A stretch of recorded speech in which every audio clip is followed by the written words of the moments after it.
Welcome back, everybody, to DK and Dan Like Bands. I'm Dan, and I really like bands. I'm DK, and I also really like bands. This is Bones. I also like DK and Dan Like Bands. But how do you feel about bands?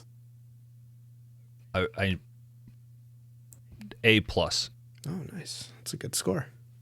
Thank you. Mm-hmm. It's passing. It's more than like. Should we change the name of the show? Like on episode 2, are we realizing that we love bands? I think like. Is like strong enough? I think love is too quick. Okay, we'll give it a few more months. People say like, they like to say like a lot. It's a filler word. Like, yeah. Yeah. And there is no love anymore. Oh my God. Why isn't there? Are you okay? Yeah, I'm fine. Just been listening to this depressing ass homework. Depressing as homework for tonight's episode? This should Yeah. have been a great joy for the last 2 Bumming weeks me of your out. life. It should have been wonderful. Hey, let me be the second to tell you guys that I'm so stoked that you guys are doing this show. I now know what it feels like to have your college roommate start banging your high school girlfriend. And make more money than you. Yeah. Oh, thanks, man. That's a good compliment. Yep. Can't wait for Kron and Greg to start a mustache podcast. And they should. And then I'll just fade away. Like fucking Marty McFly's family. You and Perk could do like a Lyft podcast or something. I can get you in with Chris from Nerds Geeks. You guys can talk about Westerns or something. Yeah. Action movies. We could do the crossfire of podcasts. See, when you say Crossfire, I think of the board game before anything else. Yeah. Well, I'm most positive Chris has more guns than I do. You're the first. We'll let him weigh in. You're the first guest. I appreciate that. What great timing that you start this show, you start this venture, and this album comes out. Because you said in the last episode, Hami's no longer on meth, so it's going to be another 10 years before we get another Queens record. And I can't even keep up with Trent Reznor anymore, so. Yeah. Old Tobias is becoming my number one. Well, he's number 1. You're number 2. You've got a lot of God's work to do. Shit. After this cycle and this tour, I'm sure I just got the Gould. millions will be enough to where he doesn't have to do shit for like 15 years. I get the vibe that he likes it, though. I think he'll take a break and then 18 months later realize that he's got 3 albums worth of shit in his head Are we gonna? and keep going. Are we commenting on this now? Because have you watched any videos of him recently? He seems like he changed his meds. Does he seem happier? You know what I mean? Or He seems extremely. dry? I'm putting my hand down like in a flat. He seems like what do you call Neutral? this? He seems super neutral right now. He doesn't seem stoked about anything. Am I the only one noticing this? I'm worried about our boy's mental health. I think. I wonder. Oh, please, Oh, go ahead. Bunch. This is your show. A lot of those videos that I'm saying, I'm going to go ahead and go. His hair's not dyed. So I'm wondering how many of these videos are older and sort of before any sort of, review. What's that word called? Like when you can't release something before a certain point. Blockade, blackout. It's like a blockade, but it's like, you get to go see Thunderbolts, but you can't review it until 2 days before. Embargo. Embargo is lifted, yes. We got there. DK did. I'm a words guy. But also he's not wearing that Cardi mask as often, so you would think his like O2 levels are probably leveled out a little bit Do you better. truly, could it be that when he puts that mask on, he goes into performance mode and he becomes sort of a different, sillier little guy? And now that he's not wearing that mask, he doesn't know what to do with his hands and shit. Yeah. But I also think he's very Swedish. So I think when he's performing, he can be American, he can be global. He's not Pitbull yet. He's not Mr. Worldwide. He's coming for him. Shit. But I think when he's in Tobias mode, I think he's still very Swedish. I think that's probably the answer. I think he's laying a lot of cushioning for this record, though, before it came out. But we'll get into that. We are talking about Ghost, new release, Skeletá, tonight. Available now on Luma Vista Records. I'm sure all of you have purchased it or streamed it and put it in your face, as you should have. Well, I was threatened before this by our guest, The Lovely Bones. The Lovely Bones? No! That movie. Let me grab my Tucci glasses. You threatened me to do with the last episode related to Tool. So should we just do that? Should we get that out of the way? Oh, yeah. My top 3 Tool. My recommendation was also that this could be a carryover for your guests for each episode. They reference back a previous one. And that's how you bridge the gap. And you force people to go back and listen to those episodes. Okay. I had so many fucking notes. That's a good note. Number 3, Invincible. The song that you guys could not remember the name of. That's in my top 5, I think.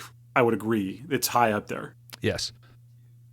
Number 2, how fitting, Right Into off of 10,000 Days. This is in my runnings, yes.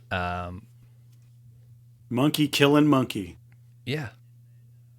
And then number 1, What a Heavy Burden It Is, Rosetta Stoned, also off of 10,000 Days. Really? Yes.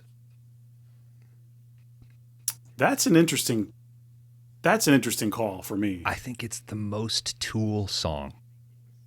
I think it's... That was kind of my hooker and a penis, like, ordeal. I was like, man, that's, like, so Tool, though. But yeah, I get that. Yeah. But it's, like, slightly more mature than Old Maynard because he's not talking about fluid or certain body parts. Is he talking about shit in the bed in this one? Well, but that's goddamn shit the bed. Yes. But it's a play on words because, yeah, he's shitting the bed, but also he shit the bed in the fact that he didn't write any of the shit down. I'll say that you didn't shit the bed on that top 3. Hell yeah. Dan, were you thinking I'd pick like Lateralis and Push It and Jambi? No, I didn't think you'd have... You had 2 from 10,000 Days. It is my favorite album. Oh, okay. I admit that I flirted with Jambi. I do really like it. I think it's that rhythmic thing. As a drummer, I think that the rhythm stuff is really, they get me with that. Yeah. I thought maybe you'd have The Patient on there. I really do like The Patient. The last time I saw Tool, that the one rotation in the set list was The Patient, Right Into, and I want to say Hush. It was something off of the first EP. And I just told my wife, I was like, I just won't Right Into, but I will take The Patient. I won't Right Into, but I will take The Patient. So when he started the riff, and I was like, all right, at least it's not Hush. And then the guy in front of me was like, fuck, we didn't get Hush. I was like, be happy with The Patient. I think we got The Patient the first time I seen him. I know we got The Grudge when I went with you, Bones. So, yep. Thank you for letting me do that, by the way. Weighed heavily on me. Oh, we know you'd come in swinging. We are doing Ghost top 3 for me, though. Gentlemen, how's your research for that? Jeez. I think the top 3 challenge that we've given to ourselves is super fucking hard. It's super hard, right? It's impossible. And so I don't know about you guys, but like, again, I had to keep telling myself, this is my list. This is for me. I'm not trying to sound cool. I'm not trying to give you the best. No. These are the songs that I like the best, me personally. That's it. This is a list for me. Bones? Yeah, I had to put so many borders on this. Just like, all right, right off the gate, no covers. Okay, right out the gate, can I do no singles? I don't know about that. Right out the gate, it was like, are these ones that you're less likely to see in a set list going forward? You know, do I need to balance between, like, can I not do 2 from one record? Can I not do 2 concurrent? So, but it ultimately came down to just whittling it down with a convoluted ranking system. So, well, you're the guest. Would you like to give your number 3 first? Oh yeah, and we'll go around the table or around the bend, I guess. We'll alternate is a way to say it. My number 3, off their first record, Con Clavi Con Dio.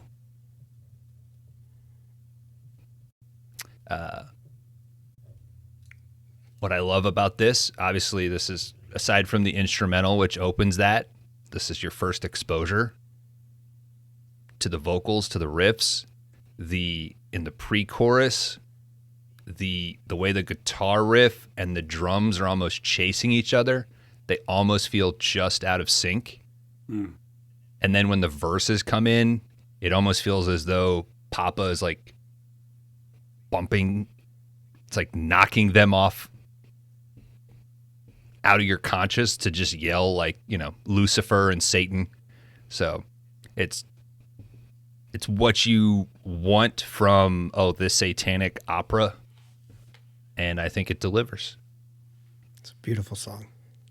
Good choice. Good choice. I wondered how much representation that record would get. So right out of the gate, I'm happy to hear it. I'll go next.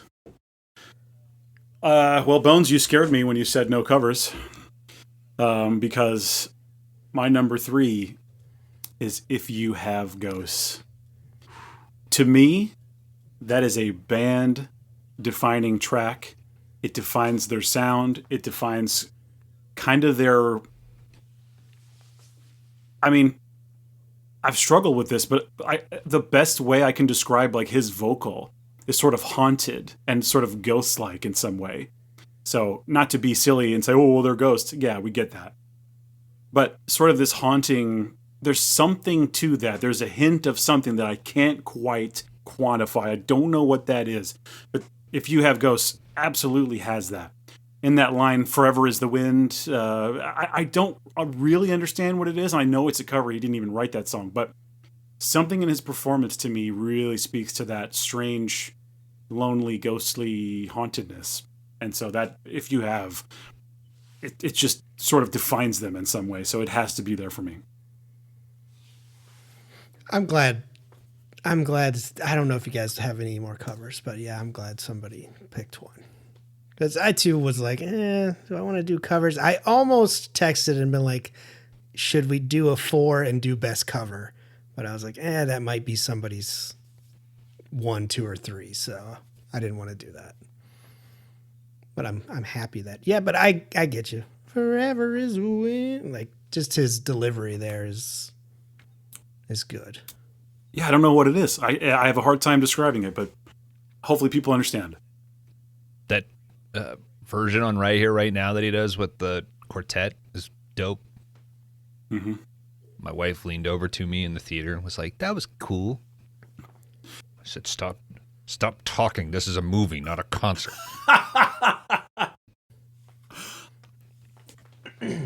All right, guys.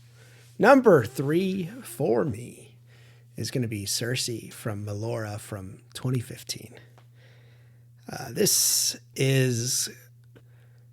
song to me is it's kind of the line of, all right, he's going off to college, you've raised him, and now he is what he is today. So it was kind of, this was the album where he was like, I want to do arenas and I'm going to do it. And that song was just, like, God damn, this dude can write a ballad and it works. It still had a little bit of darkness in it, a fucking nice riff, but it's just so good. Like, I love it. It's a single from that album, but I think this is a proving song as well that you can sing along to our shit if he hadn't proved it already with the other 2 albums. But yeah. I think Cerise is probably a pretty popular choice. There's a lot of timpani in that song, and I'm just wondering, is there any timpani at all on the new record? I don't think so. And that might be a problem. We'll see. But yeah, I think Cerise, yeah, it's a great choice. They're in full Metallica mode, right? It's a great track. I know when Zora was little, the Thunder song, she loved it. So, good choice. Oh, thank you, sir. Yeah, man. My note for that would be, overall, as a band, I'm not too into Ghost's videos. This is their best video. Come on, Cerise. The little kids, yeah. Yeah. It's pretty funny, yeah. It's got a kind of a Black Roses vibe with that concert. There you go. Oh, fuck. All right, you want my number 2?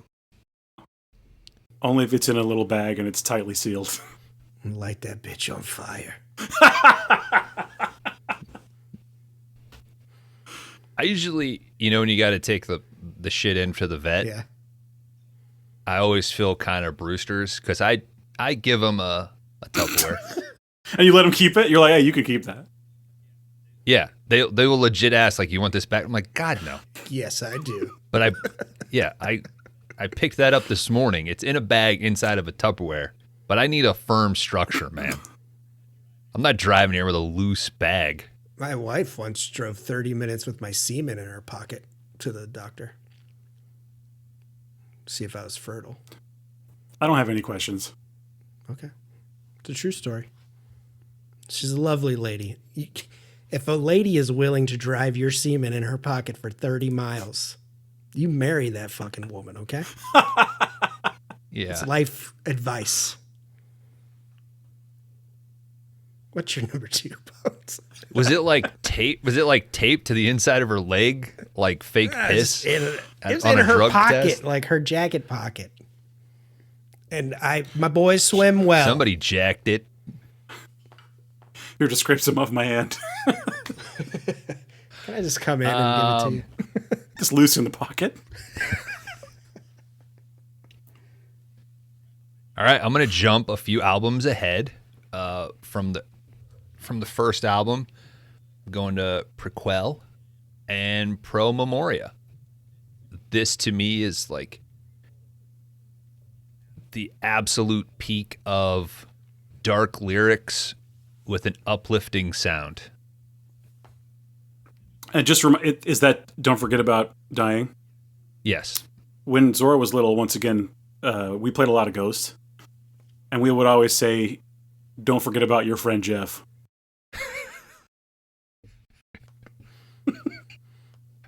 Does she still sing it? Yes! Well, then it worked. No notes. Perfect. That's a good choice. I think that is an interesting choice, and I think that says something about the way you listen to Ghost and what you're listening for. It's interesting. Go ahead, Dan. Is Prequel your favorite Ghost record? Are we going to rank the albums? Whoa. We'll get to that. Yeah, we'll get to that, I guess. All right, stupid, dumb question. Holy shit, Dan. I'm sorry, guys. I'm excited. Here's a question. Does Ghost have the most...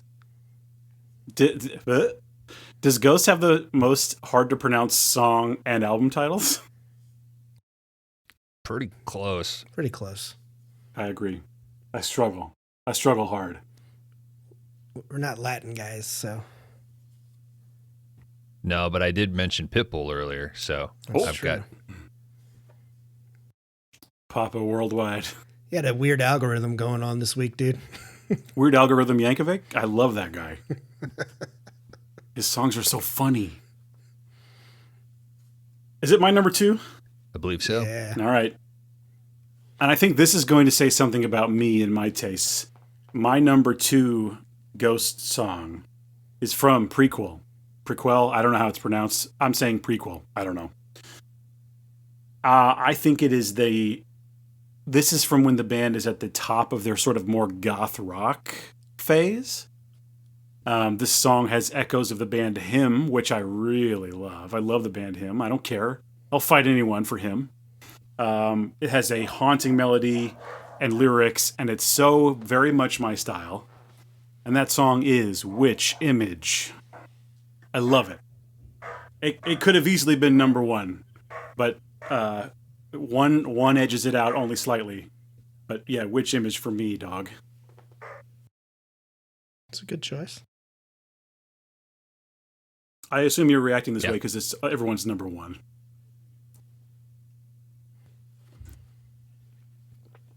No, I just think it's cool that in sequencing wise that those are right next to each other. That's true because they're next to each other on the album, aren't they? That's really interesting. Yeah. I didn't think about that. Which one's pro and then which second? Yep. Okay. Yeah. These guys playing this. Like that, I mean, that's a fucking hell of a side. It really is. Dance Pro, Witch, you get the, I'm not even at the Helter Which I really Skelter like. Instrumental in the Life Eternal. Oh, fuck yeah. After you see that live, that becomes like one that you don't I skip. never would have. That album sucks. All right, it's time for my number 2. It is Ritual from Opus. That's just like, I don't know. It's a standout, I think, on that record. It's so fun. They have to play it at every show, no matter what. It's just fucking fun, man.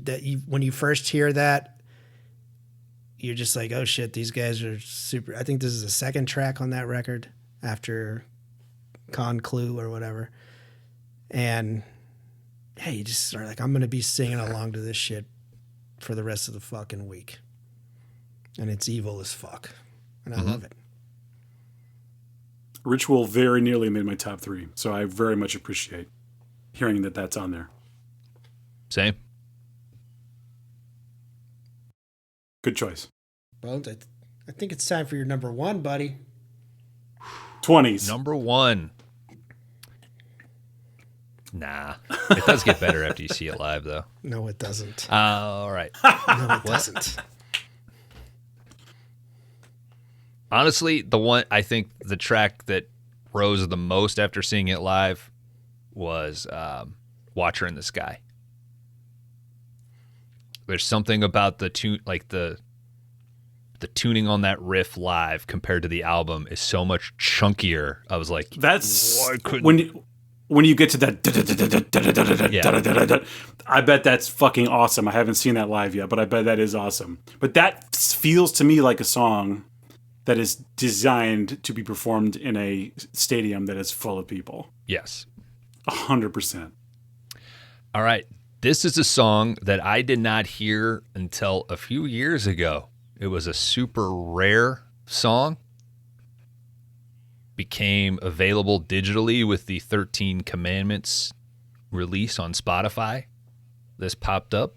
I perked, and it became an instant love. It is deep lyrics, an awesome message. It's got a great riff. It hits over the 6-minute mark, which I love on a song. Zenith from the Meloria Redux. Wow. It's a deep cut, as they say in the music world, I guess. I guess that's my turn, right? Yes, sir. Well, my number one favorite Ghost track is something I heard a few years ago. It was pretty rare, kind of a deep cut. It was made available on the 13 Commandments record. It has everything. It has those goth vibes. It has piano. It's catchy as hell. There's synth in there. There's Latin chanting, my boys. There is creepy music box to the ending in that song. It's Zenith. Bones, we have the same favorite song from Ghost. I knew this was going to happen. Unbelievable. Unbelievable. Absolutely agree. Fucking I quit. just come unleashed, bro. Fuck it. It's amazing. That was one that I ripped from YouTube because I couldn't find it anywhere and just had on my phone to hear always. Yeah. It kind of reminds me of, again, the band Hymn a little bit, which it's like some of that sort of early mid-level Hymn where they got that piano with the kind of heavier guitar. That's good stuff. I love that song so much. Goth rock at its finest. She'll be right here in my arms. Did you know I was a big Hymn fan? Have I talked about this? Yeah, you got the tattoo on your torso. I do love them. I do love them very much. It's a decision I have to defend constantly, but I will defend. I do love them. I think Kron was a Hymn guy, maybe at one point. I don't know. Don't hold me to that. Kron, text us personally. Don't Discord. Please text me. There is no Discord, so Yeah. never will be. I don't want to deal with any more Discords. No. Don't make me have another Discord, please. We're not having a Discord. You heard that. Thank right you. Here. Thank you, Dan. Send us an email. All right, number one for old Dan. This grave hill stinks of death. It's Body and Blood, guys. 2012, second record.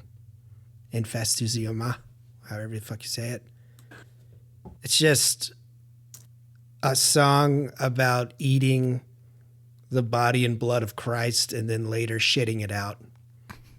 And that's just what Ghost is for me, is what I love. When they came out with these first two records, it's just so goddamn evil. And they were in it. And right, it's evil, but it sounds like late 60s pop. Yeah. And that's what's so great about it. You're going to sing along and be like, what the fuck is this? Newborn son of God. But yeah, Body and Blood off the second record. It just does it for me every fucking time. I have to listen to it to the end. And like I said, to me, that's what I love so much about Ghost. I think a lot of people that know a lot about the lore or particularly a lot of the writing, I think all of our, DK Zenith is for sure, and Body and Blood have Martine Piersner credited as the co-writer, who left, I think, after Prequel of his own. I just got to go do some other stuff, I think. Get them back, Tobias. You can feel the difference. Mm-hmm. I really think you can feel the difference. Well, there you have it. Forgive me, it might have been before Prequel. which I think is a part of. Some people have mentioned that that's the rights issue with Zenith. Like maybe they had intended that being a different EP or something, but that makes sense. We got to talk about the image for that too. It's the Rosemary's Baby poster, but it's a shopping cart, right? I thought it. Am I wrong? Your faces tell me that I might be wrong. I thought it was him. Like maybe it's the shirt that I'm thinking of. On the old leaked YouTube video I used to watch, and maybe this is fan made, I don't know, but it was like Rosemary's Baby poster, but instead of the baby carriage, it was a shopping cart, which is genius. He's like, it's his face sideways, right? Like it's on that. That's later, right? When it gets actually released, I think. Someone tell me. Forgive me, I only know it from that 13 Commandments cover. So, yeah, I found it on YouTube like a long time ago. Right. It's kind of, it feels like to bring it to Queens, the Fun Machine took a shit and died. Like, that was a rare song. I think it was that on the Era Vulgaris vinyl, maybe? Like, you couldn't find it anywhere, and then now it's finally digitally available. Yeah. Yeah. I don't know. I thought that was... I know they released like a year zero thing. Like after... Wasn't only on a vinyl for a long time? I think that's what it was. It was only on a vinyl. Yeah. Yeah, I think so. Because that is the cool ass one where he's like huge and all the people are coming in and he's like on the throne. I think that's that one. But that was after the second record, right? Before Melora? It's after Melora. That's right. But I believe it was written during Infest. Oh, I'm going to sneak in here while there's nothing going on. Bones' favorite Ghost cover is We Don't Need Another Hero. Crucified for me. How often do you listen to that live recording post Meloria? The one from, is it Sacramento, San Francisco? Yeah, what is that called? That something... was Live in the USA. Yeah, okay. Or Devotion. I mean, it comes up on the algorithm and shit. Tracks from it. Yeah. I love that version of Body and Blood. Like I don't know if it's at the end of the previous song, which I think he does. Might be after Mummy Dust or something, but he does like do you like to drink blood? Do you like to eat flesh? And he kind of drops that and goes into the like, do you enjoy drinking blood in San Francisco? Have I ever sent you the playlist from the Easter show of 2014? No, but I bet it's incredible. God damn. Because you're probably, you said Easter of 2014? So were they playing anything No. from Meloria? No. It's all so just fuck. 1 and 2. And Crucified? I got If You Have Ghost and Here Comes the Sun. Okay. That was top 3 for me. Ghost. Bones also added in his Tool for you if you want to get on that. Thank you for sharing your Tool, Bones. My Tool is open for business and rental. Yep. You can find my availability on TaskRabbit. All right, that was top 3 for me. We're going to move into recommendations, gentlemen. DK, give it to me. You're going to make me go first? Did you want me to go first? Would you? Would you please? All right. Recommendations, guys. A big day when this Ghost record dropped. We had Machine Head come out with a record and Viagra Boys. I've been listening to some Viagra Boys, so that is one of my recommendations. I think you should check it out. It's a fun record. I've spun it a few times, and I'm going to spin it some more. But can't have a bad time with the Viagra Boys, I think. There's always some fun shit going on there. Now is probably the time when you guys need to tell me what the Viagra Boys is. I don't know what it is. They're Sweden. They're a Swedish band. Okay, what does it sound like? Sell it to me. I found a crouton in my futon. I found a crouton underneath the futon. Mama said I couldn't eat it because all my teeth are gone. My personality is based on food now. Take it from Bogdan. He's my veterinarian. His folks are from Croatia. They've seen some shit, man. It's like party rock. It's party rock. Okay, so my question is, so is it like Ilvis? What does the fox say? Are you sure? It has that sort of riding the line of parody to it, I would say, but it's more on the nose. So he's covered in tattoos. Imagine the dude from Maroon 5, but with like a massive beer belly. Okay, thank you. Very, very bass drum forward.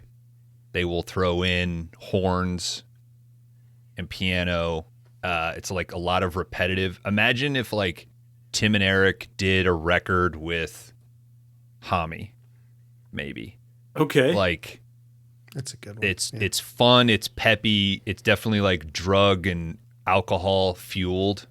You know I'm straight edge, so I can't have any of that. Yeah, but they're doing it for you. That's what's there's fun. An audible burp in this record. Man Made of Meat.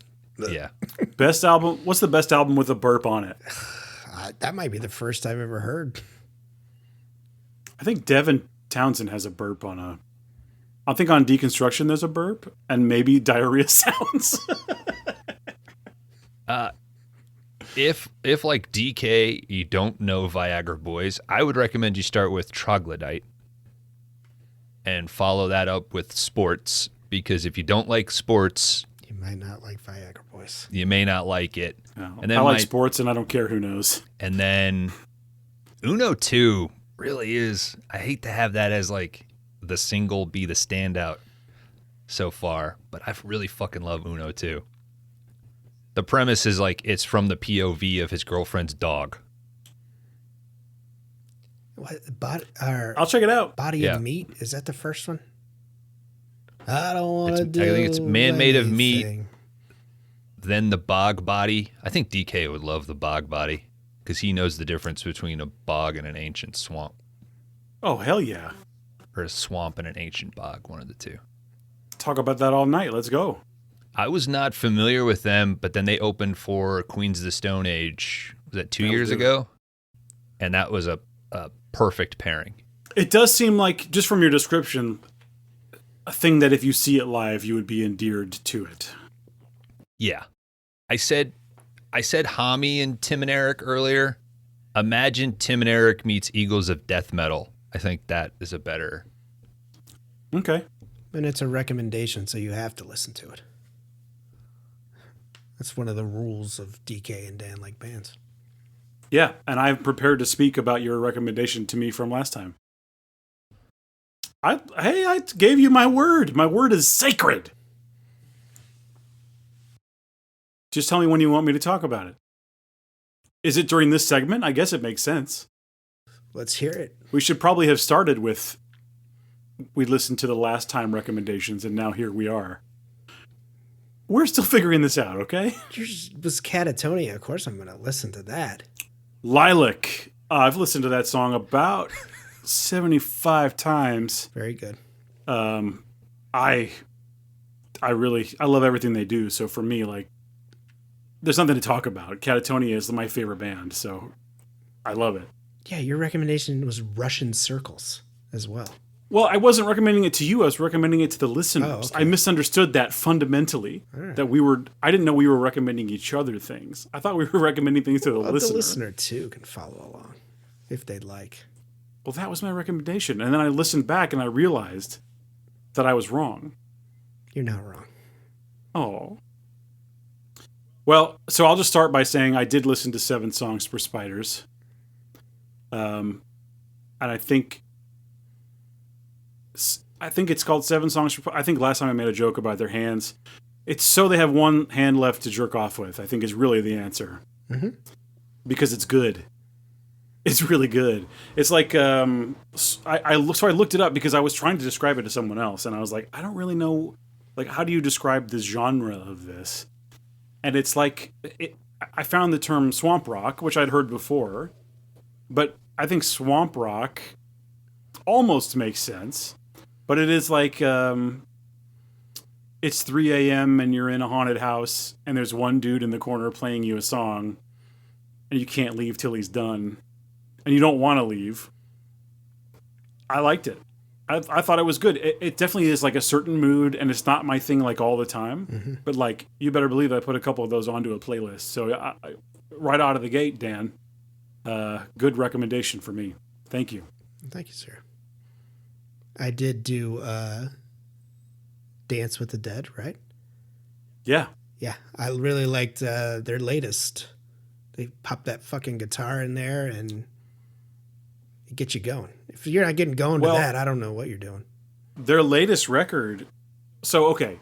Do you mean the one with all the guest vocalists or do you mean the one, their latest full length? I think it was their latest full length was like the one with the... It's got a skeleton man. Yes. Okay. That album is great. Did you notice the voiceover, the narration at the beginning? I know what I at the end of the came first in on song. the first track. Yeah. That's John Carpenter himself. Oh, really? Reading you a narration about skeletons rising from their graves and marching towards you. It's wonderful. Driven to Madness. There you go. Yeah. Driven to Madness is awesome. That record is really, really good. It's got... See, they normally don't have vocals. They're normally just like sort of for the background. Great for listening to while gaming, which is something you asked me about before. But that album every track has a guest vocalist, and every track is great. So, yeah, anyway. Very good stuff. Thank you for listening. Oh, you're welcome. I've added it to my playlist as well. Hell yeah. Listeners, chime in on the email. My recommendation for today, you may already know, it is The Art of War by The Perturbator. You guys know Perturbator? It sounds like a dance music from Terminators. Yes, exactly. He's one of these guys, kind of like Carpenter Brute, that is doing sort of metal-tinged synth stuff. So it has an edge of metal, but this most recent track is pretty cool. It sounds like, as you say, a nightclub for Terminators. It has a very specific sound. It's synth for sure. It is electronic, but it has a very like sort of, it has an industrial edge to it, I would say. It is definitely not for all occasions, but if you're in the right mood for it, it is the perfect thing to turn on. So I would definitely recommend that song. And Perturbator in general, if you're into synth. Yeah, I listened to that track, so. What did you think? I thought it was good. You have, like I said, once I Dance with the Dead, the algorithm has pushed. I think we discussed, who's the saxophone guy? Tim Capello. No, what was that band's name, though? Gunship. Vampires? The Midnight. Yes. So I've been getting a lot of that too. That's why when Garrett had put that on there, I was like, oh shit, I just heard that song. So, but yes, they have popped up as well. Bonesy? Yeah. Have you guys considered doing like a Spotify playlist? DK and Dan like bands like recommendations so people can easily find these? I think we talked about it and then didn't do it. Okay. It's in the works. It'll be up by the time when you're hearing this, it'll be up. These things take time, Bones. Sorry. You can't just make a playlist. Are you kidding me? Playlists don't just appear. I know there's forms. There's so much you have to do. There's boards you gotta, yeah. Unbelievably, it's 8:16 p.m. and my neighbor is now mowing. It's dark outside. He is fully mowing the grass now. Does he have a headlamp? He's like, No, he's in danger out there. Yeah. He's actually. So the thing is that we sort of share. My front yard kind of. It kind of is the same. They technically have part of my front yard. It's like 2 feet, maybe 3 feet, and they like their grass to be cut to a certain length, and they also feel like they have to take care of it, which is fine. I understand that, but like we cut it already. Like I literally cut it like 2 days ago, but he's now out there cutting like a 2-foot strip of my yard that I will now have to go. Anyway, this episode is not about my yard. Let's move on. Sorry. It just blows my mind. It's 8:17. It's dark outside. And he decides now is the time. on is serious business. Sorry about that. Got that rain coming. 4 days worth. Is he mulching? Is he bagging? You know, I have so many questions. He lives in the garage of the people that own the house next to me. So I don't know if he just wants to get started on mower maintenance now. Get those grass clippings off so he doesn't have to have them next to his bed because maybe they smell. I don't know. Speaking of clippings, that's my recommendation. Daveed Diggs, who I first was introduced to with Hamilton when I went through my Hamilton phase. He plays Lafayette and Thomas Jefferson. He is part of a trio that is like a rap electronic trio. I believe earlier this year they put out a record called Dead Channel Sky. Kind of imagine late 9 Inch Nails, maybe not that 3 EP run, but maybe like the heavier stuff that you would get on Ghosts, with Daveed Diggs doing this very sort of social progressive sort of rapping over it. Now this is what you sent me recently, right? You sent me one of these. Yeah, I sent one of the tracks hit my algorithm, and I was like, this is kind of fucking cool. Yeah. I could see where somebody would maybe get annoyed with it. It's like, you know, kind of Aphex Twin, kind of a tweak, like that frequency can hit you just wrong, but I think he's a great vocalist. He's got a very interesting voice that I really like. Now, I haven't seen Hamilton, and I don't know the songs. Okay. But what you sent me was really good. So it gets my thumbs up already. Hey, man. Don't do Hamilton, because it'll take over. You'll start and you'll be like, this kind of sucks. I don't know. I don't want to throw away my shot, though. And then that's what I mean, though, man. You got Disney Plus, you throw that on a Friday, you make some popcorn with your girl. It's a little history, a little rap. You'll cry, you'll laugh. My daughter asked me recently, what's Hamilton? And I said, it's on Disney if you want to watch it. So have fun. Was that wrong? Was that so wrong? No. You're all right.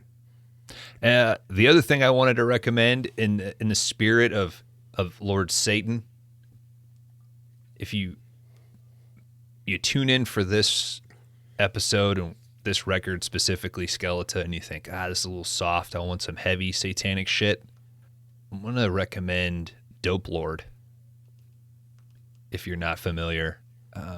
Dan, I don't know if I would go as far as say it's sludge, It's definitely melodic metal.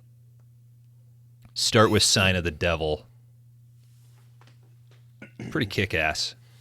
It'll add 15 pounds to your squat. Do me sludge. Yeah, I say you're there. Okay. But yeah, it's a good recommendation. All right, boys. We're here for one thing and one thing only. It's to review Ghost Skeletá, which was released April 25th of 2025. Out now on Luma Vista Records. I'm going to start this off, okay? And I'm going to say up top that 2022's Impera is Ghost's worst record.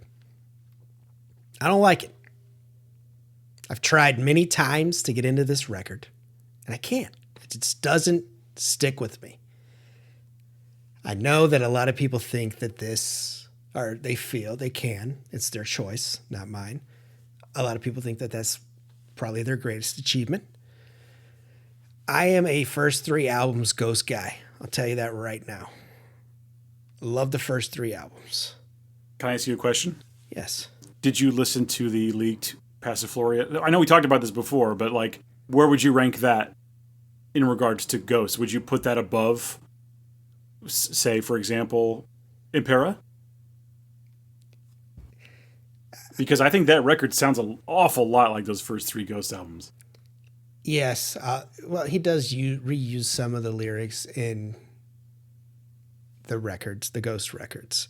Mm-hmm. And I have seen people that say, well, Skeletá is more Tobias than it is Ghost, which I think that's kind of bullshit because Tobias is Ghost. We went through a whole fucking lawsuit to come to that conclusion. You're right about that. So I don't know if you guys are going to bring that up at all, but I think that argument's dumb. So I'm not here to judge Impera, which I just told doesn't stick with me. I'm here to judge Skeletá and review it. So we'll put that up there, up front. And I don't want to be the guy that's like, well, the first 3 records. I don't want to be that guy. Hey, your feelings are valid, friend.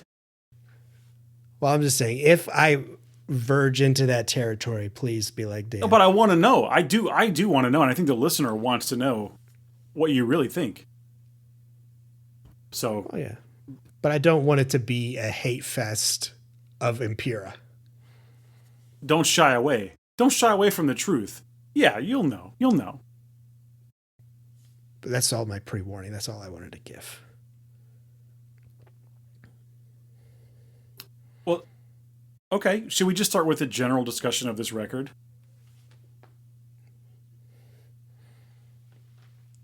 Well, Bones, you're the guest. Should we put you on the spot again? No. I want to go in between you guys. All right, I'll go first. I don't want to do that to you. I'm a person who is notoriously hard to please on a first listen. I'm a person who likes to have 5, 10, 15 listens before I even make a judgment. So you better believe that I have crammed this thing like it's the SATs. I mean, I have listened to this record a lot of times at this point. And so I don't really want to get into... I ranked the whole record if you guys want to go there. I don't know if you do, but I ranked every song. Okay. So we can get there and we can go there. But I do like this album, but I'll tell you this. I think there is some dead space on this record. I think there's some kind of limp songs. I think there's a little bit of... I'm not going to call them fluff because they're good songs. And let me be clear about that. There's no bad songs on this record. I don't think there's one bad song. But maybe some songs that don't do it for me. And maybe we'll disagree, maybe we won't. But there are some songs on this that I kind of go, eh. My wife loves that one, but it's not my favorite. And another point that I need to make is this record sounds an awful lot like, in some places anyway, some of that classic 80s rock, right? Even 70s to some degree. We're talking about, well, in particular, probably everyone's talking about Peacefield, Journey. right? And how it sounds like Journey. Yeah, exactly. Which it does, right? There's no way you heard that song and didn't think, oh, it sounds like Journey. Everyone thought that. Fine. That's clearly an influence for him. My angle on that is I didn't grow up with Journey. I didn't grow up with Kansas, Boston, that kind of rock. I appreciate it. Even Foreigner, maybe. Like, I didn't grow up with that stuff. My parents, like we talked about last time, I grew up with oldies. And weirdly, I think some older Ghost emulates some of those oldies. And I think that kind of taps into something for me, right? But this new record is really following the footsteps of those 80s bands and doing those very 80s, you know, again, Journey, Boston, whatever those are, right? And so for me, it doesn't hit that nostalgia factor quite so much. So for me, like a song like Peacefield is not in my top song. It's not my top song because I know the song that it sounds like, but for me, again, like it doesn't, that for me is not like a legendary, oh my God, I love that song.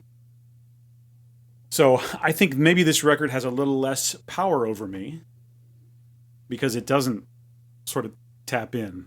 And maybe that's, I'm not going to say I didn't like this record. And in fact, even up till today, this record has grown on me more. And I've been rearranging my rankings. So I want to be clear. I like this record. It's good. I like his voice. I like his choices. I like his music style. But I don't know if this is my favorite Ghost record. What do you guys think? A preface as well, Dan. I came to Ghost on the fourth record. I was aware of the third record, and Dan, who, my longest friend, who is the most musically inclined, like music seeker that I know, does a great job of throwing stuff my way like, Bones, you'll like this. Because I have a habit of, I find something and I just milk the absolute shit out of it. Which I think comes from being a kid who would get one or two CDs a year and just listen constantly. So I've become a album person. But again, thank you, Dan. When Prequel came out, I happened to start a job where I could listen to music and podcasts all day pretty much uninterrupted. And I listened to that album constantly. And then got to the point where, all right, I got to follow Dan and go back to those other three. And I did, I think it's Ceremony and Devotion, Dan, is the live record. And I would do that, sort of treat that like a greatest hits and kind of seep through. But now I'm to the point where I know the first three records almost as well as I know the fourth. Impera, I agree, their weakest entry. I think it's got some really high highs. This record, to me, is not a punch. Overall, I think it's a seep. I'm going to put this with, like, I'm going to bring up Queens of the Stone Age again. Like Clockwork. I don't think it was an intentional disservice, but the three up top, high tempo singles off of this are the high highs. And I think that was his intent because of how low you're going to go thematically with this. Although I do think there's a lot of positivity with that. It's almost the inverse of a lot of the older stuff where it was peppy but dark. This feels like musically it's very dark, but the lyrics at times are quite hopeful. That's an interesting observation. That's good. So for me, I do think that this would have been such a kick-ass EP. I think there's like 3 or 4 songs that I think are like lowest of the low today.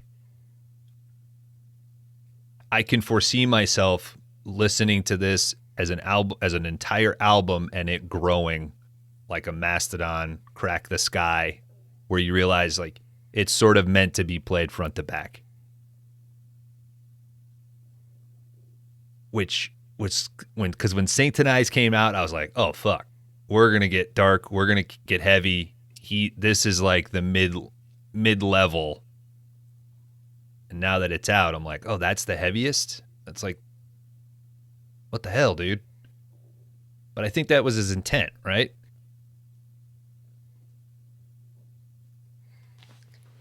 I know he stated he didn't want to make Impera 2.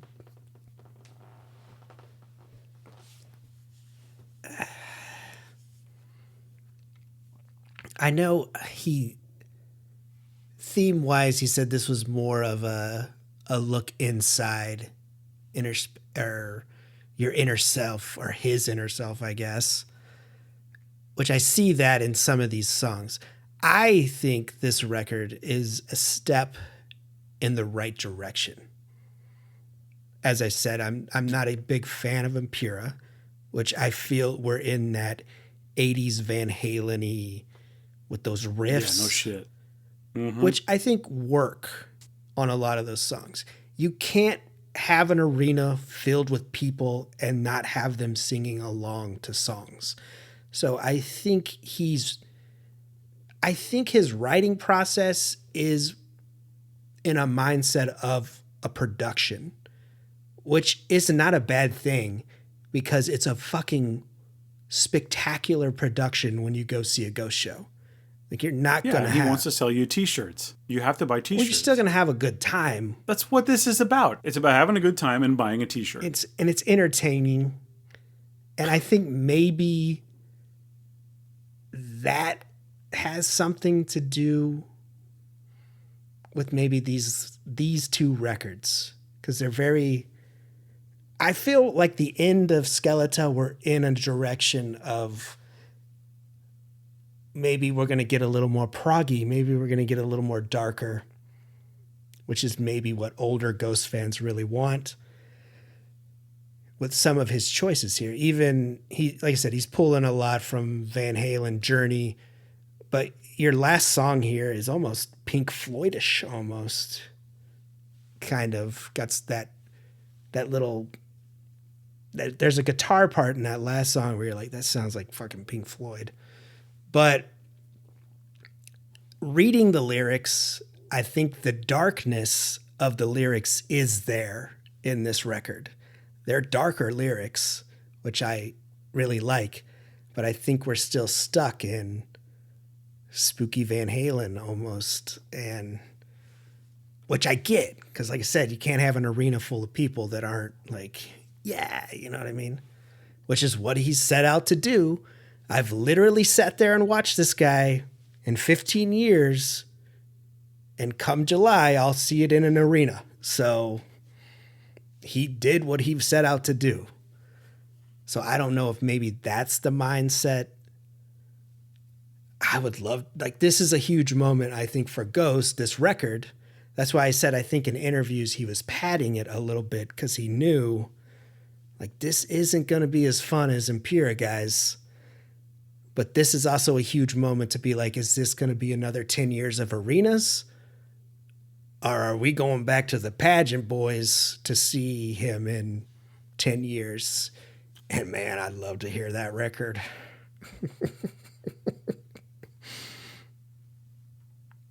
Interesting. I think, yeah, he's probably writing for the arena. I think you're totally right about that. It's hard for me to not want to just go into my song rankings, but I don't want to make it too by the numbers or whatever. But yeah, I think you guys both have a really good point. Although for me personally, like I said, I've listened to this now a ridiculous number of times, and I've gone up and I've gone down on where this record actually is. And even what the best song is and whatever. And so it's really difficult because it's this early. I mean, it's only been out, hasn't even been out a week yet, to know where it's actually going to land in the pantheon of Ghost or whatever. So, you know, I feel like I've done my best, but Who knows? It could change. It could change tomorrow. So, what do you guys think? I mean, do you want to rank the songs? Do you want to rank all their albums? What do you want to do here? I am prepared to rank albums and songs on this record, but may I ask a question? Yes. When the older Ghost fans say, "Man, I wish it was like old Ghost," I think I understand sonically what they're asking for. Mm-hmm. No question. It is different now. Yeah. And I think the production style is completely changed. Is it a thematic thing that they're also missing? Are they missing the ritual? Are they missing the paraspera? Like, are they missing the part of the pageantry that's like, oh, this is meant to be a satanic ritual? But this record has Latin chanting. It has Satan stuff. That stuff is there. It does. I would say it has it more so than Impera, and almost more than Prequel. But it is missing your. Even like Cerise has this like churchy vibe, and this is more. And I know this is going to sound odd because it's Ghost. This has Christian funeral. Not funeral as a church function, which is what those first three seem to me. Like, he still comes out, like he will put on the gown and he swings the ball, and he I think he knows that for the old fans.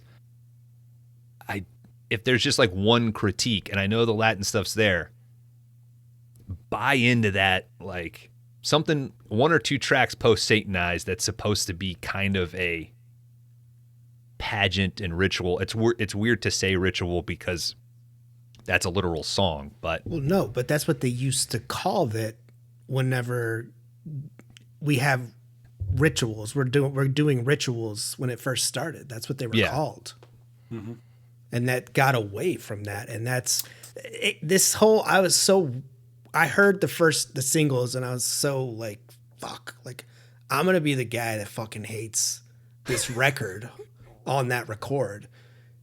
But and I spent a lot of time wondering, like, I don't like Impera that much, and I've tried so many times, like I've said, and it's like, well, what is it that, like, Melora to me is that line, and Prequel has some of it as well, like still there, but you can see the change almost. And I was like, well, what is it? And to come down to it, I was like, I think that's why Body and Blood works for me so much.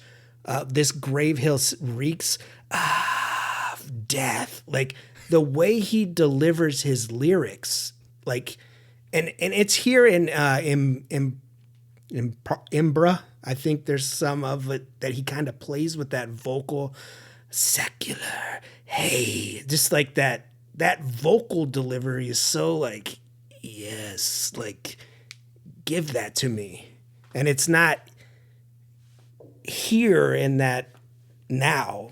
I think maybe to me that's what it is. It's like, I want that evil, drenched in Satan delivery. I was surprised to hear the Latin voice come back at all. Yes. That deeper, you hear that on the first couple of records, but then it's been gone pretty much since then. Bones, I know you're trying to say something. Go ahead. Oh, I was just going to say, I think now, though, you're also running parallel to the discussion of the lore and the frontman, because those first three, those are three papas. You come into that fourth record and you're with the Cardinal, and that's the shift.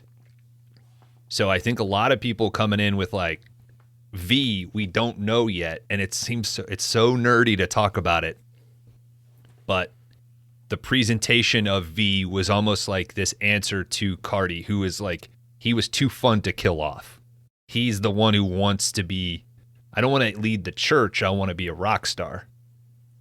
So I was expecting like, all right, how do you bridge that? It's not a Papa 3 situation, right? Like, so what are we going to see in the lore?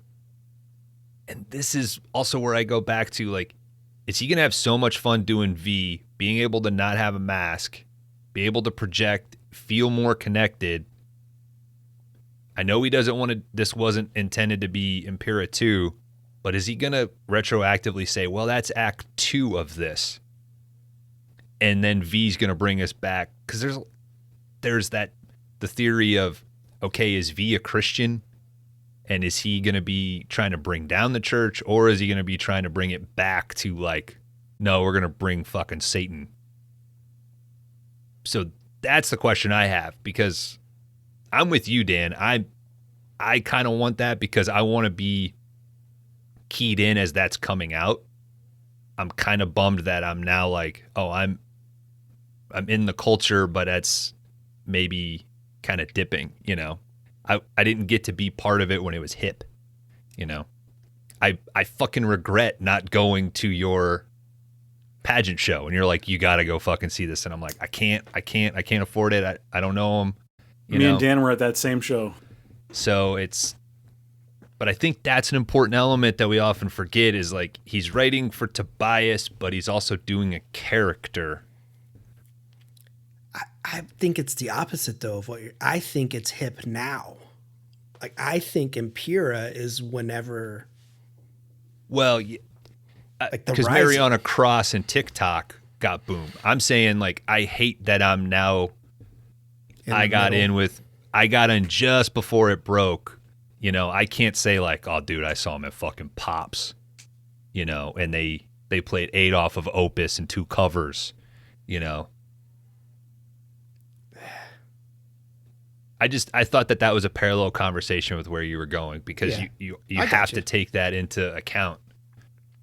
Well, that's why I started. I don't want to be the like, I have a say, because when that record was released in America, day one, I had it. And there's a fucking CD right there. Like, I have it. Like, I went to the store and bought it, and the girl was like, oh, there's been a lot of people buying this. I'm like, yeah, you should check it out. But here's my number. Yeah. I think it's, but yeah, like I said, I just didn't want to be that guy that's like, oh, you know, well, back in the old day, you know what I mean? I don't want to be that dude. I'm more interested in going along for the journey here and just seeing what the next thing is. And yeah, maybe I won't love this album or the last one or whatever it is as much, but I'm just along for the ride. I enjoy his voice. The music is good. So, I would also be lying if I told you that Ghost is my favorite band. They're not. I like them, but like, I don't think they're going to hurt me if they decide to change a little. You know what I mean? Yes. So like, to me, it's not that big of a deal if this doesn't sound like the first record. I'm okay with what they're doing. They haven't offended me in any way. So like, I'm just like sitting back and going, okay, yeah, show me what you want to show me. Yeah. And that's my point too. I love that a fucking family's going to drive to their city one weekend to an arena and look over to the right, and there's going to be all kind of freaks and fucking misfits, and they're going to be like, what the fuck is Ghost? And I love that is in an arena in a city.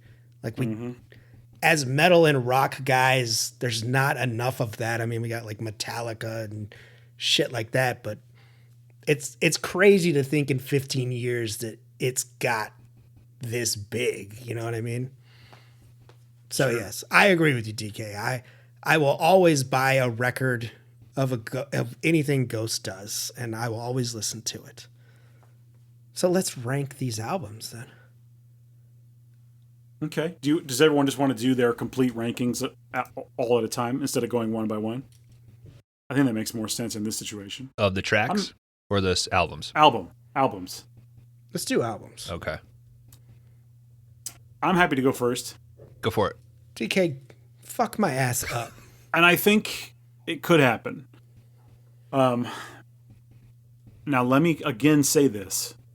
I'm a fan. I like all the records. This is just how I'm feeling right now. This could change. I don't know. And I'm like, even like at this moment, clicking and moving things. So, but I'm going to go with what I have. Okay. So they have what? 1, 2, 3, 4, 5, 6, right? They have 6 tracks or 6 albums right now. These are studio albums, by the way. I'm not ranking the EPs because that would take too much time and effort, and I can't do that to myself.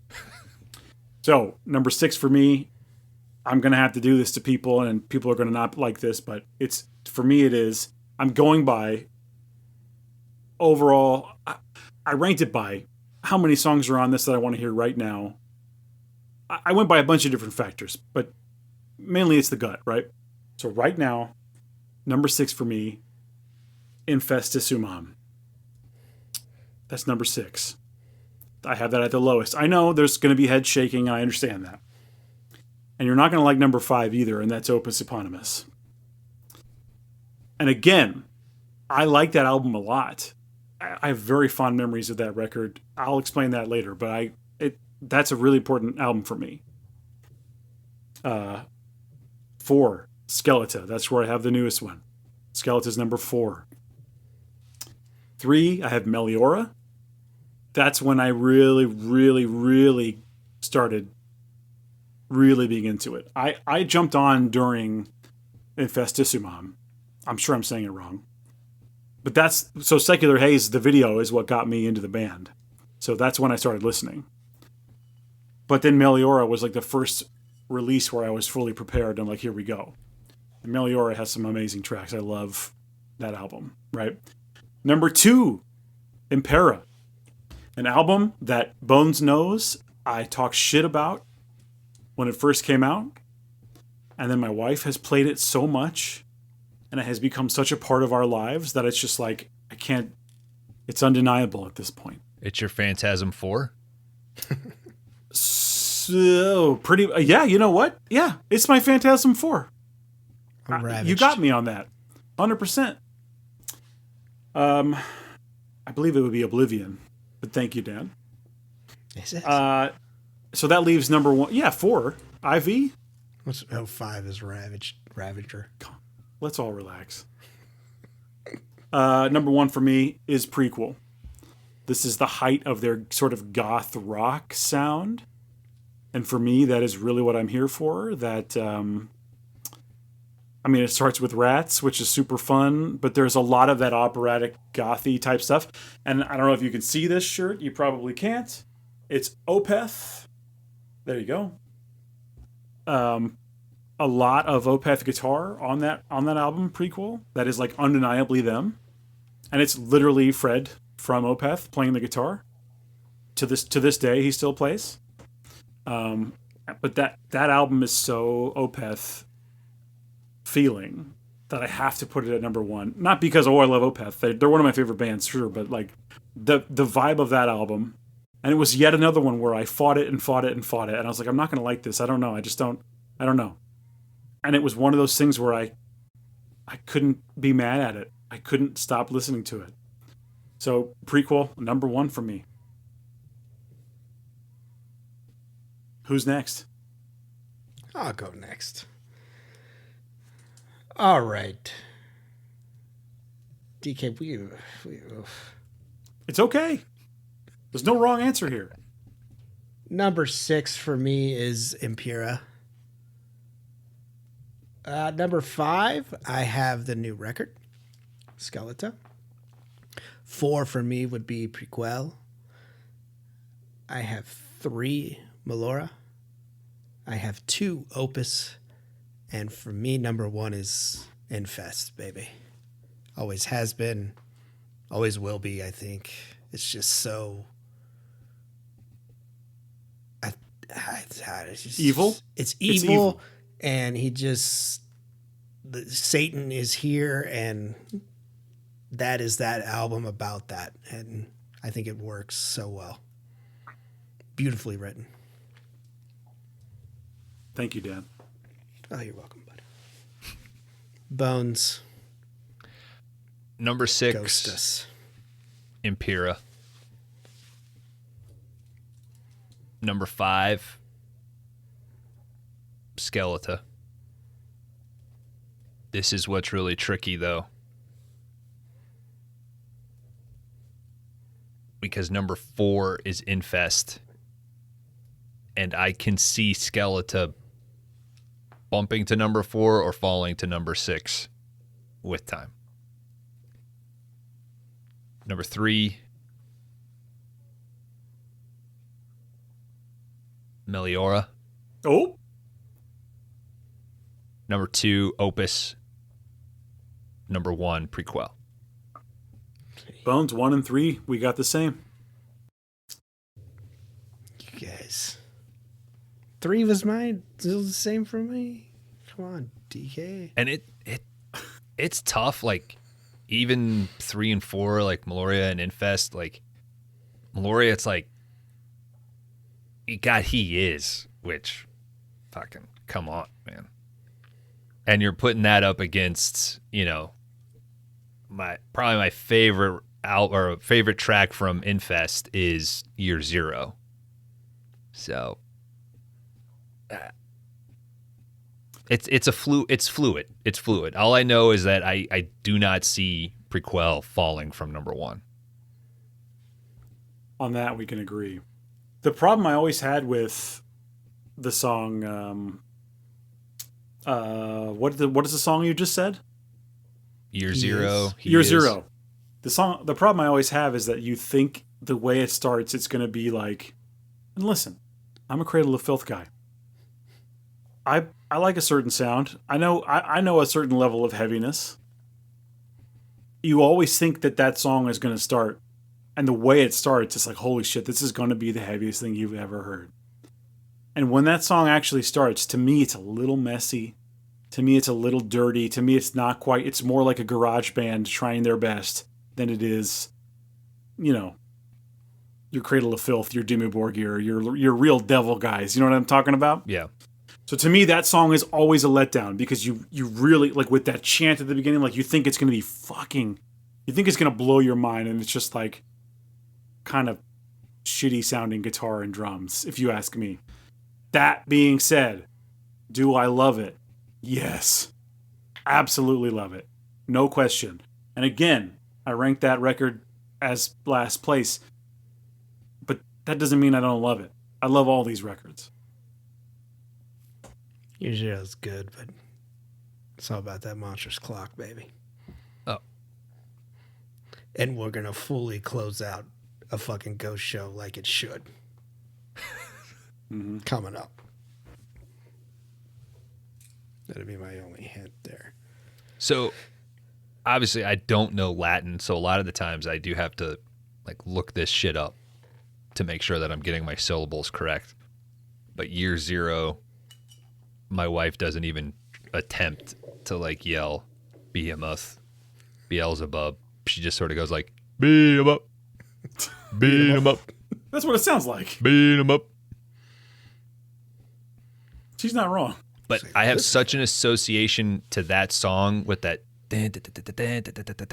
with his leading, like him walking out and the hands sort of going. Mm-hmm. And that's the part of the ritual that I'm like, fucking just please keep doing that. But see, that's an interesting point because how much of Ghost is the live element? Because for me, it's not completely the music, is it? I did have one question for this. Is the image bigger than the music? Which I would say is not a bad thing. I mean, you got Kiss. Let me tell you this. Dan, I 100%, if they didn't have that image, I wouldn't have clicked the video. And I would not have kept going back to the video because I loved the video for Secular Haze. Again, that's when I first saw them. That's when I first heard about them. I thought the video was awesome. I thought his look was amazing. But the music, to me, was not my favorite. I had to be convinced. I had to be soothed. I had to be, romanced a little by it. It just, up until recently, up until really I think it really was Impera where I stopped trying to fight the fact that I'm not going to love the music, but am I going to love the album? Yes. Are these going to be the types of songs I want to listen to and write as a musician? No. But do I love these records? Yes. Absolutely. So I'm just done fighting it.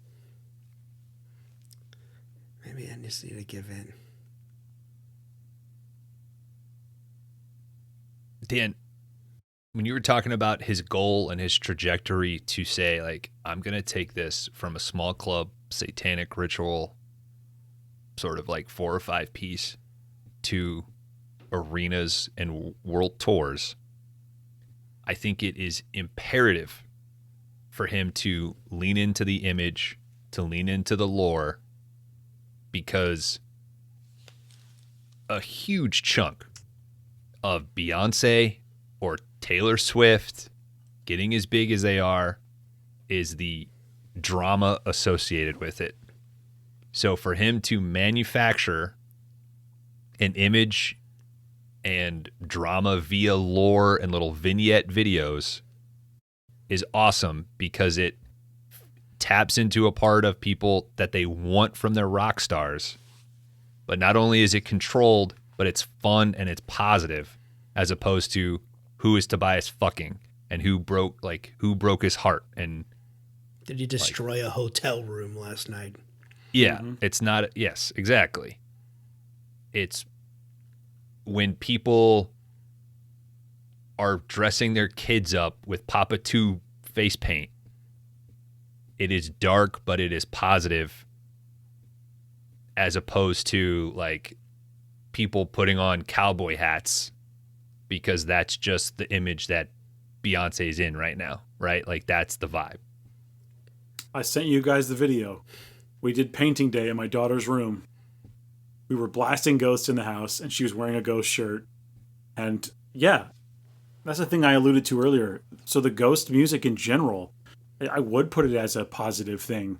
We had a family get together recently, and we played Ghost, and it's like perfect for like party situation. Just put on Ghost, it's all fine. You don't have to worry about it.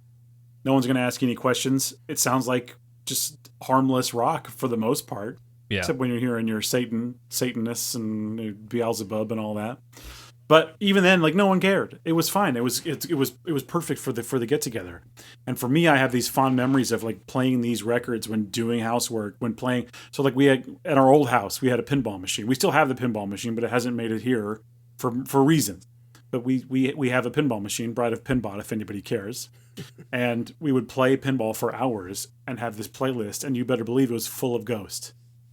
So for me, it's like it's associated with these fun family moments and like sincerely important life memories for me. Ghost is there. So it's just one of those things for me where, yeah, like Bone said, it's like a positive thing. I want my kid to be into it. She loves it. She's telling me about her favorite songs. She was hyped for the album to come out. She's never been excited before. Like this is the first time she's ever been like hyped for a record. So like, yeah, this is pretty big in my house. It's a beautiful thing. I mean, it really, like I said, I always say you cannot have a bad time at a fucking Ghost show. Like, I think we went and seen them. I think it was a third album, and of course they close with Monstrous Clock. And I look over and there's just two, like a dude and a girl that just got their cymbal up and they're just going at it. And it's like, this is the most fucked up church I've ever been in, but goddamn, it's a good time.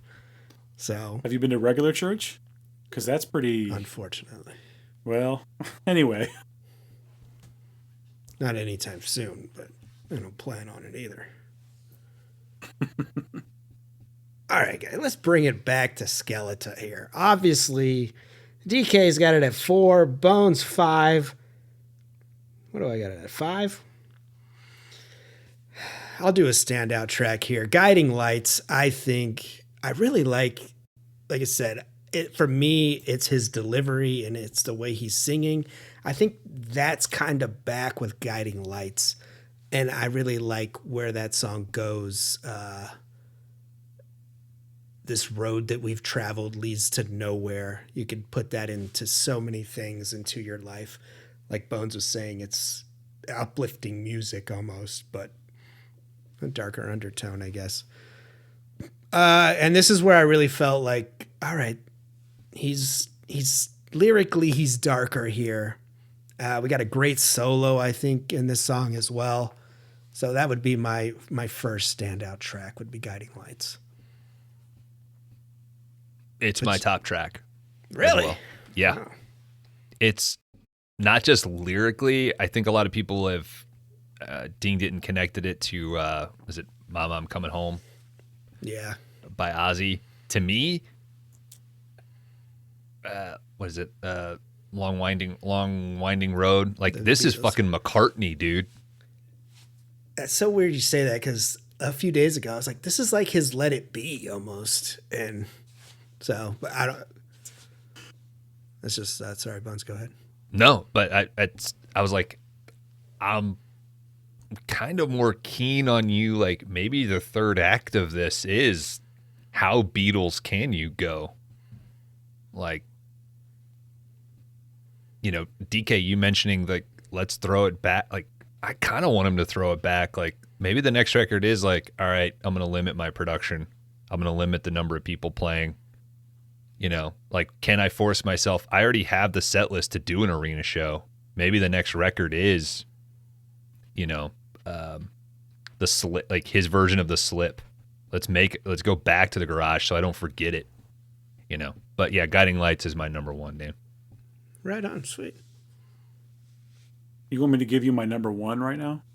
I want to hear your number one. Piss. All right. Right now. Let me hear it. Here's my number one. And it's Lacrima. And I know that's boring because it's a single. But I'm telling you, I love the vampire angle because of course I do. I think that the melody in the chorus is undefeatable. I can't get it out of my brain. It is there forever and ever. The chorus every time. I mean, it's stupid good. It's the most, I think this is the best written lyrically, vocally, for sure vocally, as far as melody and things. I think it's the best on the track, on the album. And I love it when he says, "Everybody knows." No, I know it's a bummer because that's a single and everyone has heard it, but for me that is number one. I can't get away from it. Again, I think it's undefeatable as far as that chorus goes. You can't get it out of your head, or at least I can't.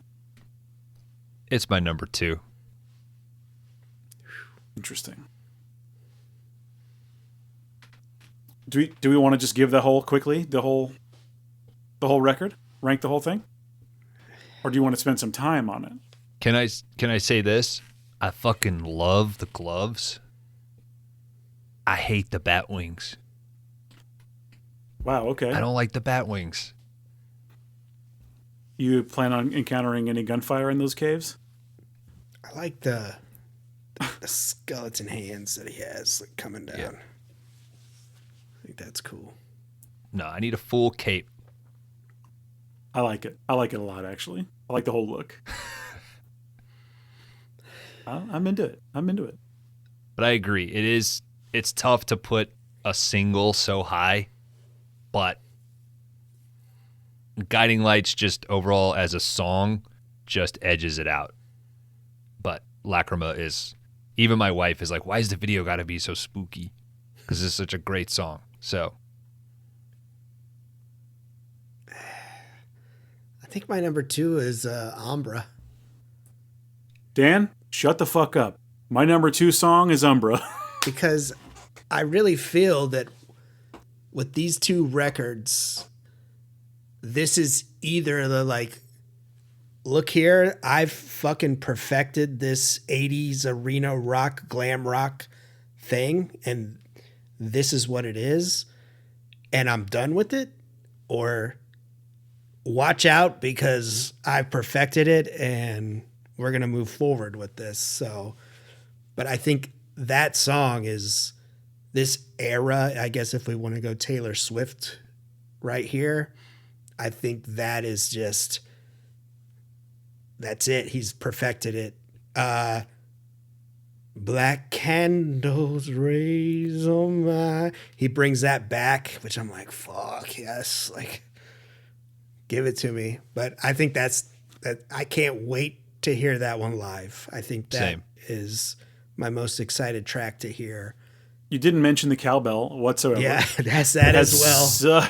That cowbell is in your face. It's wonderful. I think that song feels like it's from Impera, though, to me personally. By the time you get to that chorus, it is so Impera. The song feels a little like Danger Zone to me. Does anyone else think that? That initial riff when it finally breaks out? I could see that. It feels a little like Danger Zone. I love the bridge. When you get this weird chorus, this weird like solos and it, to me it feels like a moment like where if you were live, he would be walking around going, and on the bass guitar, the bass ghoul, and the bass go. That's exactly what it feels like. I would love to see that live. I hope they do that one live. Very hard not to put that at number 1 for me. Bones, you got any more standouts? What's that? I said, you got any more standouts? Well, what's your number 2, buddy? Number 2 is Lacrima. Umbra is number 3. Okay. So we've all basically mentioned the same. How are we feeling about these love rockets? Well, let me can I just give you my whole ranking overall? Because I have a couple of things. I got a couple of things to say. It's okay. We don't all have to do this, but I want to tell you this because I do have a fundamental disagreement with you guys. Get it out, dude. Number 1, Lacrima. Number 2, Umbra. Number 3, De Profundis Borealis. I like that song a lot. Great energy, good chorus. It really moves. That's a really good song. Number 4, Marks of the Evil One. When he's like, there. That's just catchy as hell. I can't help it. That's really good. Feels like old school Ghost as far as like lyric content. It definitely feels like it could have been an older track. Number 5, Satanized. Fun bass line, old school rock vibes, whatever. 6 is Peacefield for me. Haunted Children's Choir, that's fun. Sounds like Journey or Kansas or whatever, very 80s. Number 7 for me is Cenotaph. I think this is where we start to slip off for me because it's a little too much. Sounds like you're in a musical here. And he's going to be doing a lot of this and the tip of the mountain, where the thing and the thing and the thing. I don't like it. I don't like the vocal melody. That one turns me off. But it's okay. I still like the song. It's a good song. There's good parts to it. Number 8 for me, Guiding Lights. I'm sorry, gentlemen. It's a straight up ballad. To me, it's No He Is. It's no Darkness at the Heart of My Love. It like evokes those 80s things that it's trying to be. But for me, I don't connect with it. It doesn't do much for me. He doesn't talk about vampires in this song, so I can't understand it. And number 10, worst song on the record for me, I'm sorry, but is Missilia Amori. I find that song to be tough. Is it hilarious? Is it about what you think it's about? Absolutely. Is it funny? Yes. Does it feel like a Motley Crue song or something like that? Guns N' Roses? I don't know what. Sure. Those aren't my bands. That's not my kind of rock. So for me, I'm like, you can have this for you, but that's going to become a skip, I think. I don't love that song. So if you want to come at me, that's okay. I think when I first heard Peacefield, I was like, oh. But I think that has actually grown on me as I've listened throughout this week. So I agree. And my wife loves it. So it's one of those where I've had to hear it a lot. And it did grow. It did grow for me as well.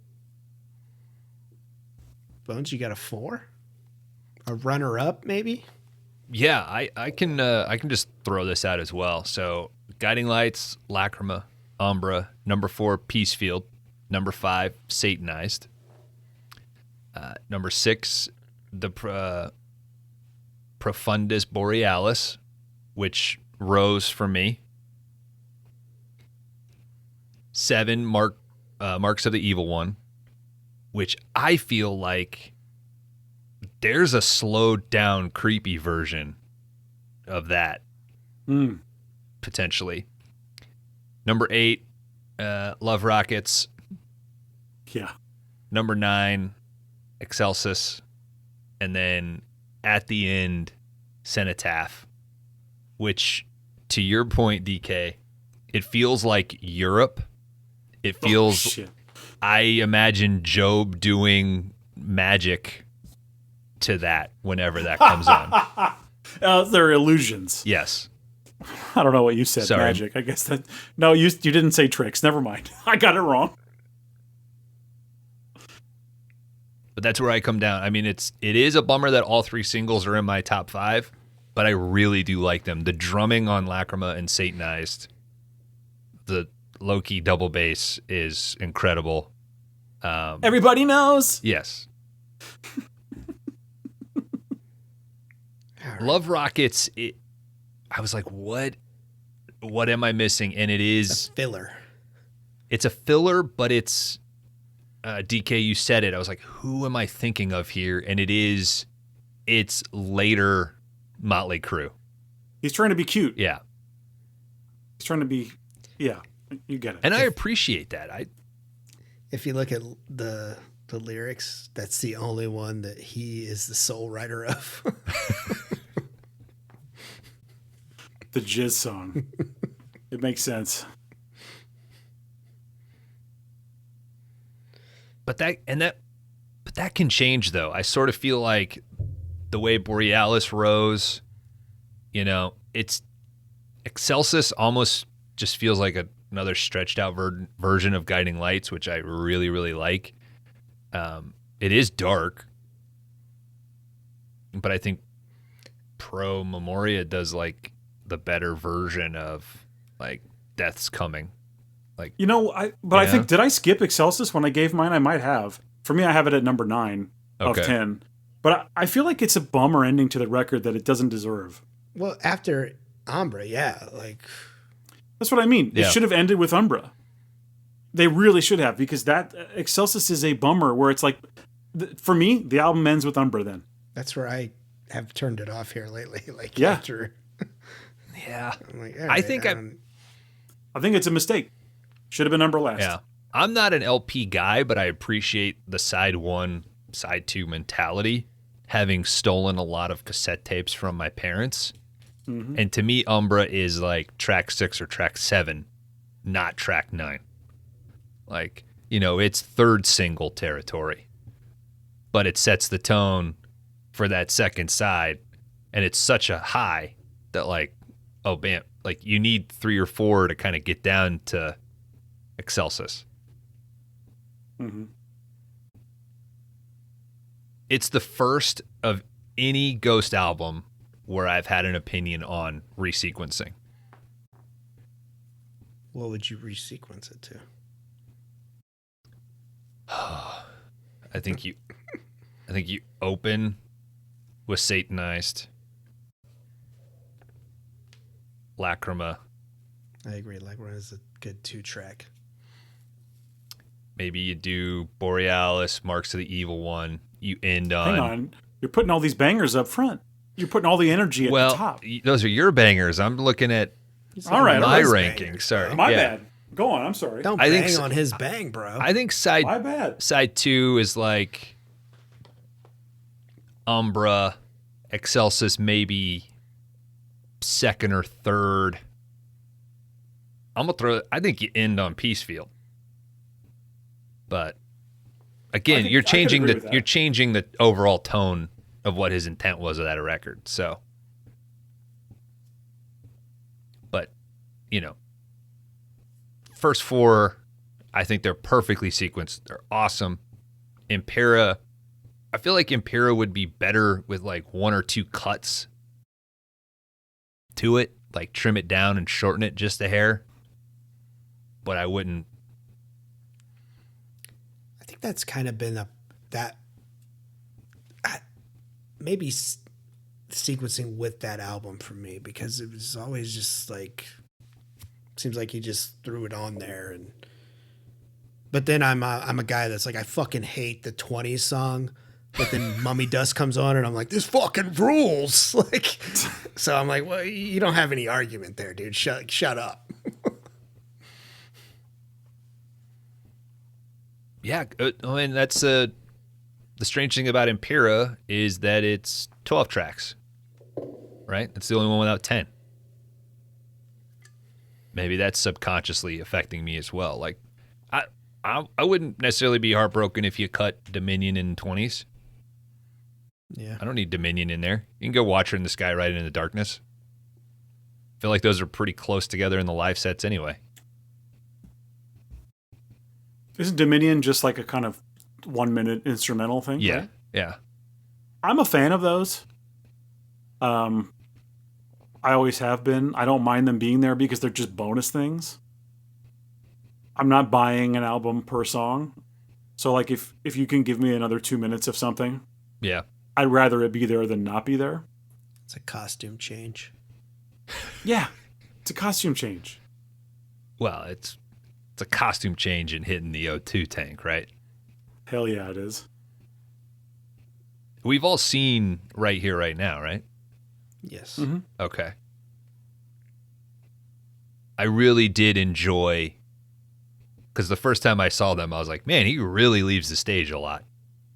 And the fact that that was incorporated into that, I was like, it almost kind of makes up for it. But I get it. You got to take a bump. Keep going. We will all be at the show in July to see this come together as one. We will be talking Ghost again for sure. I think, like I said, I think I'm going to end it like this. Skeletá, I think, like Peacefield, is a song to install some hope. I have hope that maybe he's going to go in a new direction, I hope. And I think this album I see little bits and pieces where I'm like, all right, okay. So, like I said, I enjoyed this record. I think it's a good record. I, of course, am going to buy anything Ghost, so I have the vinyl. I'd say if you're not the biggest Ghost fan, probably stream it, but it's a buy for me, guys. It's a good. If I have to give it, what should we do? Just do A, B, C, D, E. Well, I think what you said was, is it vinyl, is it stream, or is it skip, right? It's vinyl for me. I mean, it's a vinyl for me too. Bones? I concur. Yeah. I think it's a grower, not a shower. I really do. So I like that. I think you're doing a disservice to not listen to it. Like, because at fucking midnight when this thing dropped, I threw in my fucking AirPods and I listened to it and I got to Guiding Lights and I was like, what the fuck? And then 2 days later, that's where I'm starting off on and I'm jumping around and I'm like, and I realized like, no, this is disingenuous to how an album's supposed to be. And then I realized that I would just sit there and I would listen to it 3 or 4 times through. Like, wow, this is, and you know, something like Marks of the Evil One, where I was like, I would have put this maybe, probably last after that first listen. It's like, okay, now that's number 6, number 7 on this. So Yeah, it'll connect. They will earworm and they will seep in. Mm-hmm. I think Marks of the Evil One is really the most like Black Roses track on this record.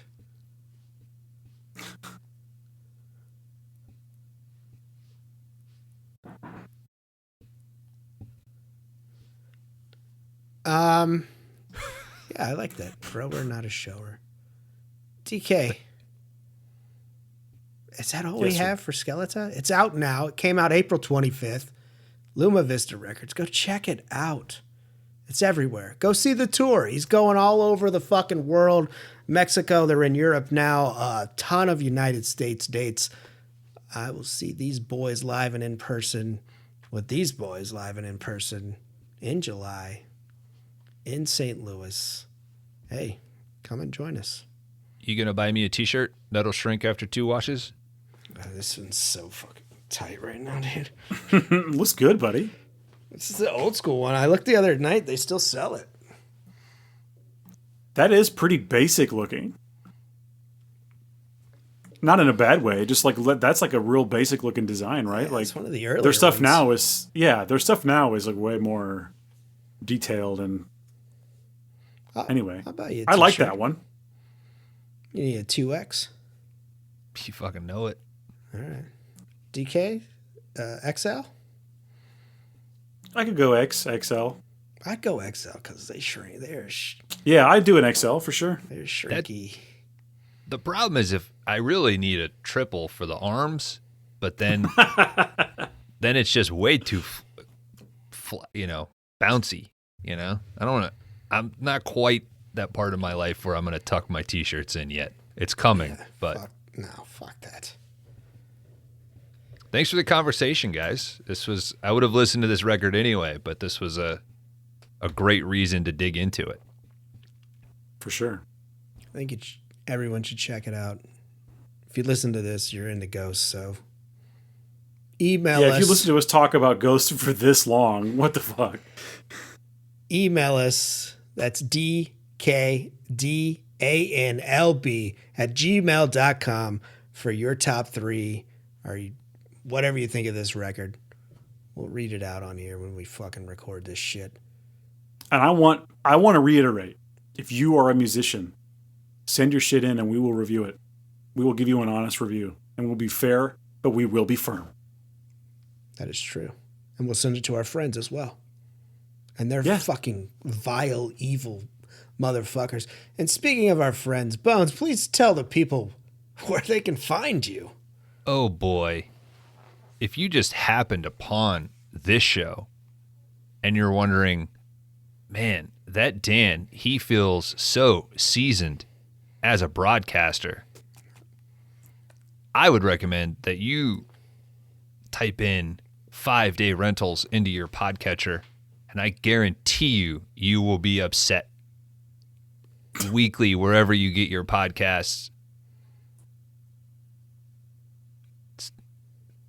I'm on that show with Dan, is what I'm trying to say. And then the People's Champion, the puppet master himself, Kron Howard, everybody's favorite. Come for Kron, stay for Dan. That's what I say. 5-day rentals, wherever you get your podcasts. DK, you may as well be the 4th member. Oh no. Oh please. He just got If I would only be so lucky. I believe you and Chris from Dead Formats are combating for that Kramer position. Sliding in. Am I in lane? Monthly. You're definitely anytime you need a backup, I'll be there. But listen, that's my favorite podcast to listen to. So, no bullshit. 5-Day Rentals is my favorite show to listen to. So people should check it out for sure. High praise. Thank you, sir. Theme music's not too bad as well. All right. Nerds Geeks in there. We don't have to talk about it. I realized the other day, I was like, I have not promoted DK and like bands on any of the 5DR records yet. Well, I need to do it more. I was like, I feel like an asshole. You guys need to cut a trailer so we can throw it in, because we have you're getting close to the window. We'll be there. Cut a trailer, man. Do it, Dan. All right. God damn it. I'll do a trailer. Guys, I think we had some news, but fuck that. We're going on 2 hours. We're done here. We did some recommendations. We did the new Ghost record, Skeletá. Get it. Fucking support them. He needs it. Fucking DK listed the whole fucking track list, and we did all of fucking album rankings. DK massively wrong, but Sweden's expensive, man. I've been to Sweden. That's true. Yeah. Did you have a crepe? No. They love crepes over there. Great snooze. Great snooze. Great country. My type of people, polite, but they don't bother you, which I love. And having visited Sweden and having a very close friend who is Swedish, it actually allowed me to like dial into Tobias even more. Like, oh, I get it. Did you see any like ghost shit over there? Or? Not really. Huh. I think it's just because they all wear like reasonable clothing. Well, there's so much like they just let you make whatever band you want to fucking make. And they're like, yeah, those guys are in a band. That's cool. So many of my favorite bands are Swedish. Like, no joke. Soilwork, Opeth. Yeah. Yeah, But I Catatonia, In Flames. Yeah. So many great bands. I feel like it would have been different. Like, I think he's from Gothenburg or around Gothenburg, which I think is like, that's In Flames territory. Yeah. Careful. You know, I took Gothenburg versus Stockholm. That's the old conversation. I took a train ride through the countryside and thought, wow, Europe does look like America. And then got to Stockholm and was like, oh, that's right. This is what fucking real history looks like. That's a Viagra Boys song that he just said. I took a train ride through the countryside. All right. Did it really look like America? Shockingly, man. There were parts of fucking Germany where I was like, this looks like backwoods Illinois. Dude, it was crazy. Germany, I will say, I'm like, this is just Missouri. Like, yeah. But I had a great time over there. Best time of my life. Yo, listen to the new Ghost. Bones, thank you for being the first guest. I'll be back. Thank you, Bones. DK, you got anything else?